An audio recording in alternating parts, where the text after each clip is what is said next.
কিছু পক্ষীরাজ ঘোড়া বাস করত। সেখানে এক পক্ষীরাজ ঘোড়া ছিল সবচেয়ে ছোট। সব পক্ষীরাজ ঘোড়া কি সুন্দর করে পাহাড়ে উড়ে বেড়ায়, এদিক থেকে ওদিকে যায়।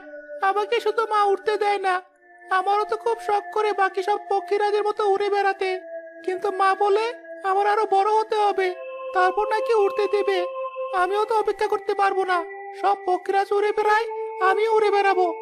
এখন মা নেই, আমি একা একা একটু উড়া শুরু করি।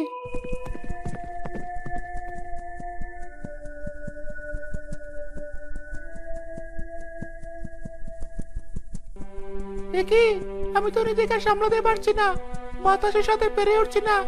মা, বাঁচাও আমাকে, আমি নিচে পড়ে যাচ্ছি, আমাকে বাঁচাও। মা, কোথায় গেলে তুমি? আমি কোথায় চলে এলাম? কাউকে তো দেখতে পাচ্ছি না। মা, কোথায় তুমি?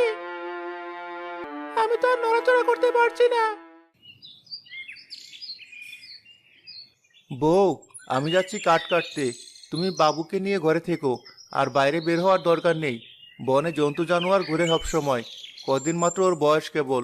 এখন তোমাকে কোনো কাজে বের হতে হবে না। কাজ থেকে ফিরে এসে বাড়ির কাজ আমি করে দেব। ঠিক আছে, আমি বাবুকে নিয়ে ঘরেই থাকবো, কোথাও যাব না। তুমি তাড়াতাড়ি ফিরে এসো।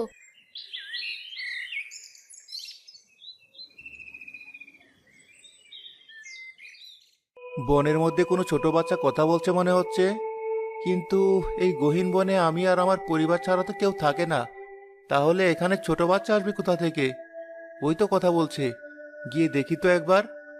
মা, আমি কোথায় চলে এলাম?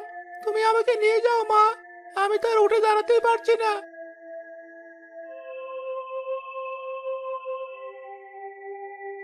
এখানে তো কোনো বাচ্চা নেই।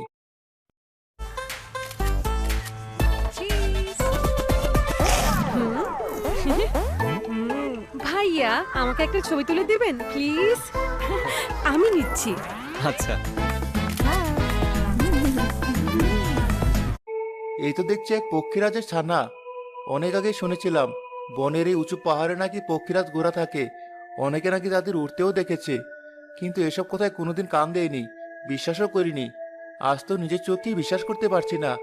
মনে হচ্ছে ও বিপদে পড়েছে। কাছে গিয়ে দেখি। কি হয়েছে তোমার?